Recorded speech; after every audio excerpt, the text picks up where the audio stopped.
আপনারা দেখছেন সিএম বাংলা, নিরন্তর বাংলার মুখ। This channel does not promote any violent, harmful, or illegal activities.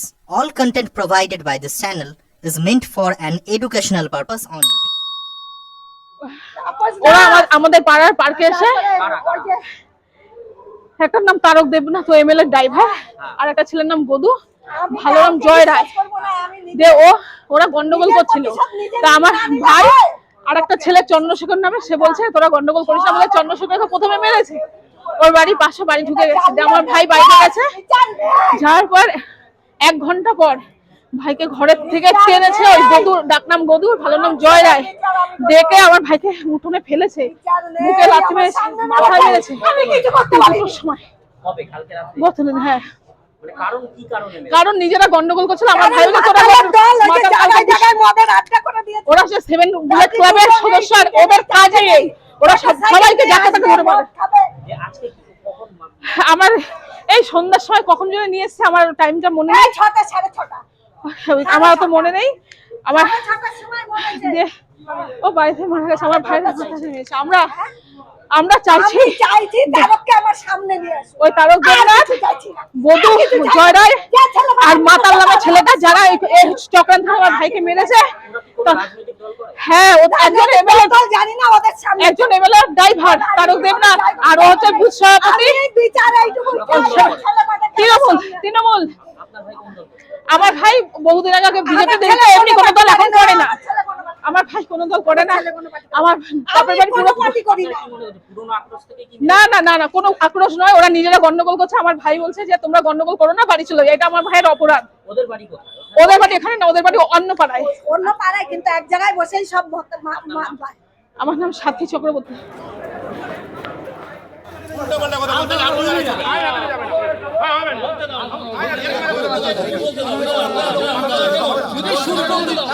আগে ঘুমাচ্ছি রে তৃণমূল করা ছাড় হবে না, কাউকে ছাড় হবে না।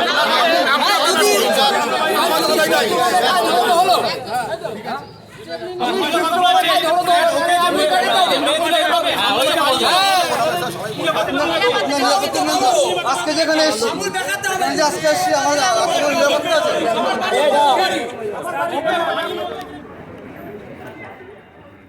কি অ্যারেস্ট করা হবে তো এখন?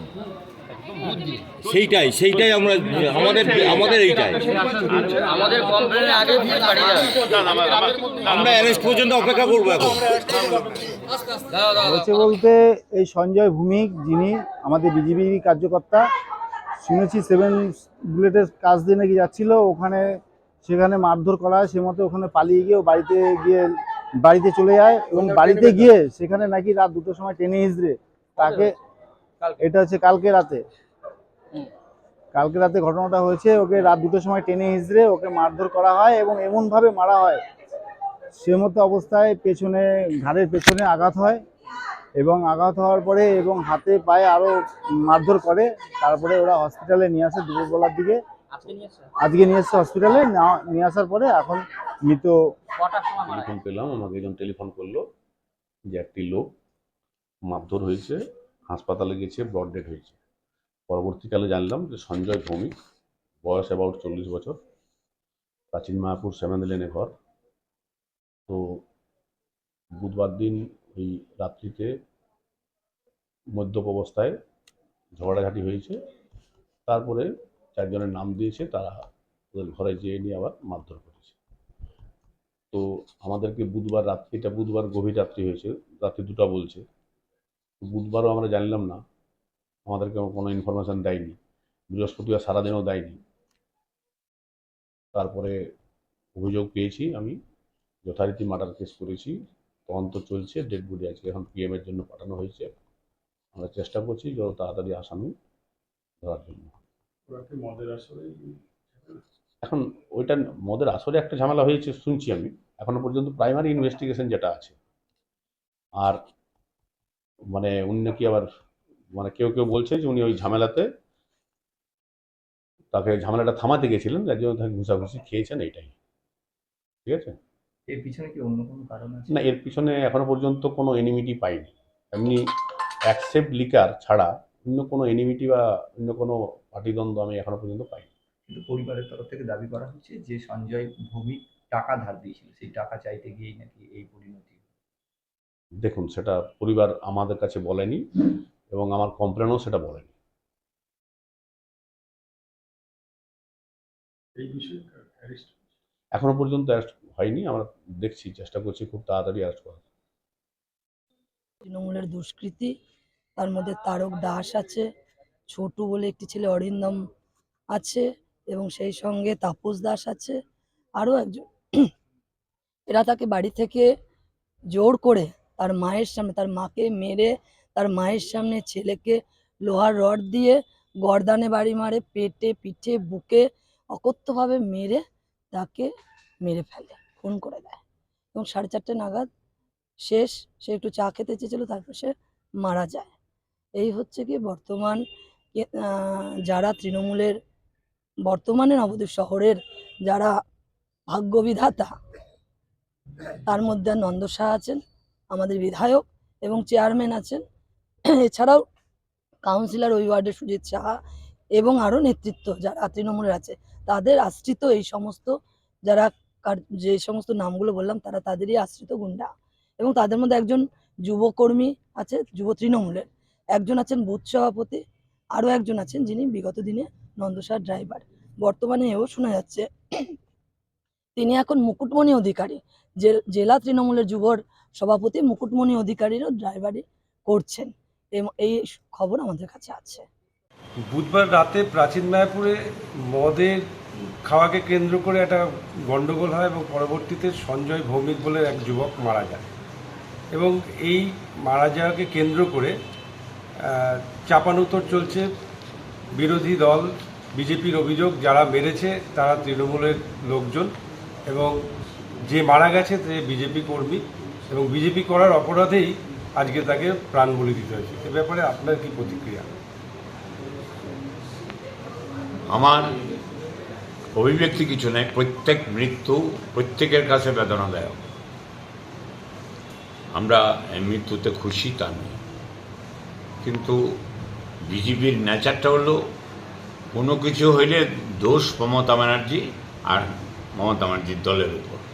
তো মমতা ব্যানার্জির দল করি আমরা, সভাপতি আমাদের, এদের তো আর কোনো জায়গা নেই এসব বলার।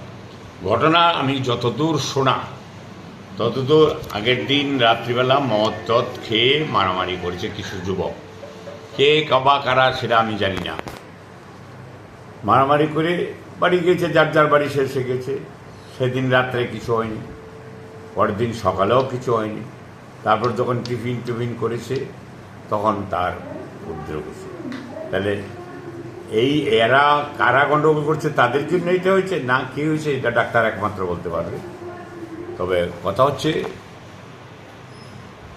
এটা যতদূর শুনেছি সঞ্জয় বাবুর দিদি বিজেপির নেত্রী। বিজেপিকে ভয় দেখানো, কারণ আগামী দিন তারা জানে তারা তাদের জায়গা থেকে, তারা স্থান থেকে চ্যুত হতে চলেছে। 2026-এর নির্বাচনে নবদ্বীপ বিধানসভাতেও ভারতীয় জনতা পার্টির বিধায়ক আসতে চলেছে, এবং তত্তর করে ভারতীয় জনতা পার্টির সমস্ত কার্যকর্তা সারা বাংলা জুড়ে নবদ্বীপ ও তার সঙ্গে যেভাবে তাদের সকলের গতিবিধি, তার উপরে একটা প্রভাব ফেলা এবং তাদেরকে একটা ভয়ের পরিবেশ, ভয়ের বাতাবরণ নবদ্বীপ শহরের বুকেও করার যে চেষ্টা, সেটা নবদ্বীপের যারা শান্তিকামী বিধায়ক নিজেদেরকে বলেন বা শান্তির দূত হিসেবে নিজেদেরকে উল্লেখ করেন, তাদের মধ্যে থেকে তাদেরই আশ্রিত গুন্ডা বাহিনীর দ্বারা আজকে খুন হতে হলো বিজেপির কর্মীকে। নবদ্বীপে আর সমস্ত বিজেপি কি খাওয়া দাওয়া করছে না, ঘরে ঘুমাচ্ছে না, নাকি হেঁটে বেড়াচ্ছে না? এগুলি কোনো কথা নয়। মানে বিজেপি কোনো কিছুই, বিজেপির তো ভিত নেই, অ্যাকচুয়ালি ভিত নেই, মানুষের মনে ভিত তৈরি করতে চাচ্ছে। এইভাবে কি তৈরি হয় নাকি? সততার বিরুদ্ধে করে মানে বাজে মিথ্যা কথা বলে একটা পার্টিকে ব্লেম দিয়ে কখনই হতে পারে না। যথাসময়ে তার চিকিৎসার দরকার ছিল, ঘটনা যাই ঘটুক। আমি মনে করি বাড়ির লোকেরা অবহেলা করেছে এটা। আমরা চাইছি, আমরা ইতিমধ্যে আমাদের যা প্রসিডিওর এফআইআর করা, এবং তার মধ্যে দিয়ে আমরা যে আমাদের সাব ডিভিশনাল যে হাসপাতাল আছে সেখানে আমরা এর যে নিরপেক্ষ যেটা তদন্ত সেটা সম্ভব না বা পোস্টমর্টম, সেই জন্য আমরা চেয়েছি যে এইমসের কাছে, এইমস হসপিটালের কাছে আমরা তার হচ্ছে যে পোস্টমর্টমের রিপোর্টটা যাতে হয়, পোস্টমর্টমটা করা হয়, তার জন্য আবেদন জানিয়েছে এবং সেটা এখন অনগোয়িং চলছে, পথেই রয়েছে। এবং সেই সাথে 24 ঘন্টার মধ্যে আমাদের ভারতীয় জনতা পার্টির সমস্ত স্তরের কার্যকর্তার নেতৃত্ব এবং আপামর নবদ্বীপের শুধু সাধারণ নাগরিকবৃন্দেরও একই দাবি। অনেক সাধারণ মানুষ এসেছিল গতকাল হাসপাতালে, প্রতাপনগর হাসপাতালে, তার এলাকার সাধারণ মানুষ যারা তাকে ভালোবাসে, সেই সমস্ত মানুষ, তাদেরও একটাই দাবি, 24 ঘন্টার মধ্যে যদি এই 4 জন তৃণমূলের যে দুষ্কৃতী যারা খুন করেছে, এই খুনিদের যদি না ধরতে পারে, প্রশাসন যদি ব্যর্থ হয়, আর এর জন্য সম্পূর্ণভাবে দায়ী থাকবেন এখানকার পুলিশ প্রশাসন, এখানকার কর্তৃপক্ষ এবং সেই সঙ্গে এখানকার চেয়ারম্যান এবং বিধায়ক, এরা সকলেই এর দায়ী থাকবে। এবং যতক্ষণ না পর্যন্ত তাদেরকে ধরা হবে, আমরা কিন্তু এই বডিকে, পোস্টমর্টমের পর বডিকে কিন্তু আমরা দাহ হতে দেবো না। বিজেপি বৃহত্তর আন্দোলনে যাবে, তার রূপরেখা কিন্তু আমরা তৈরি করছি। অভিযোগ হয়েছে সোশ্যাল মিডিয়ায় তারা ছবি দিয়ে তাদের দেখাচ্ছে যে তাদের সাথে তৃণমূল নেতৃত্বের ঘনিষ্ঠতা রয়েছে। ঘনিষ্ঠতা কিভাবে প্রমাণ করলো? ফটো দেখলেই ঘনিষ্ঠ? আর যদি কেউ যুক্তও থাকে, দল কি তাদের পাশে দাঁড়াবে এই ঘটনায়? দলেরই না, আর দল তো পাশ হবে, দাঁড়াবো দিক মানে প্রশ্নই নাই। এটা একটা এমন ঘটনা, অত্যন্ত মর্মান্তিক ঘটনা। আমি সহমর্মী, কিন্তু এটার এই দল কে মেরেছে না মেরেছে তার পাশে দাঁড়ানোর কোনো প্রশ্নই তৃণমূলের নেই, কোনো প্রশ্নই নেই। আইন অনুযায়ী যা ব্যবস্থা, আইনকে আমি সহায়তা করব পুলিশ প্রশাসনকে, যাতে এই ধরনের কালপিটগুলি ধরা পড়ে। কিন্তু আমি বলছি, কালপিট তো ওর বাড়ির লোক। যে ছেলেটা রাত্রিবেলা বাড়ি গেল মদ খেয়ে মারামারি করে, সেই ছেলেটাকে দেয়ার পাঠানো উচিত ছিল যে কোনো স্বাস্থ্যকেন্দ্রে। তিনি পরের দিনও পাঠাননি, পাঠিয়েছেন পরের দিন সন্ধ্যার সময়।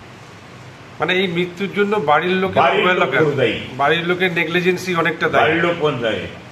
রাস্তাঘাটে মারামারি হয়েছে কিনা হতেও পারে, সেটা তো বাড়ির লোক বুঝবে। নট অনলি দেখ, সকালবেলা টিফিন করেছে বাড়িতে, তারপর তার উদ্রেক দেখাচ্ছে। টিফিনের মধ্যে কিছু ছিল কিনা আমার সন্দেহ হচ্ছে এখন।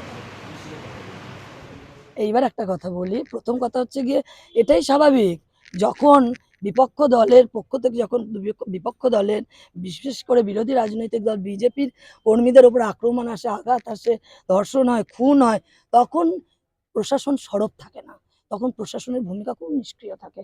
আর এটা যদি আবার অপর পক্ষে হতো, তাহলে এতক্ষণের সক্রিয় ভূমিকা নিয়ে এতক্ষণে দেখতেন আপনাদের মিডিয়ার মাধ্যমে, প্রচার মিডিয়ার মাধ্যমে আপনারা তা খবর পেয়ে যেতেন।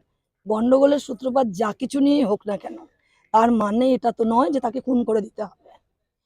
কোন আমরা বাংলায় বাস করছি, কোন নবদ্বীপে বাস করছি? এই নবদ্বীপ শহর শান্তির শহর, নবদ্বীপ শ্রী চৈতন্য মহাপ্রভুর জন্মস্থান। এখানে সমস্ত মানুষ একটা ধর্মীয় ভাবনায়, সাংস্কৃতিক চিন্তাধারায়, আর এখানে বৈষ্ণব সম্প্রদায়ের আধিক্য আছে, মঠ মন্দিরের শহর আছে, এখানকার মানুষের মন মানসিকতা আলাদা। সেই জায়গায় কতটা হিংসাত্মক, কতটা প্ররোচনামূলক হতে পারে বর্তমান শাসক দলের যারা ক্ষমতায় রয়েছে, তাদের উস্কানিতে, তাদের প্ররোচনায় আজকে এই ধরনের হিংসাত্মক ঘটনার দিকে নবদ্বীপকেও নিয়ে ঠেলে দিচ্ছে। অপর্ণা নন্দী, নদিয়া দক্ষিণ জেলার সভানেত্রী, বিজেপি।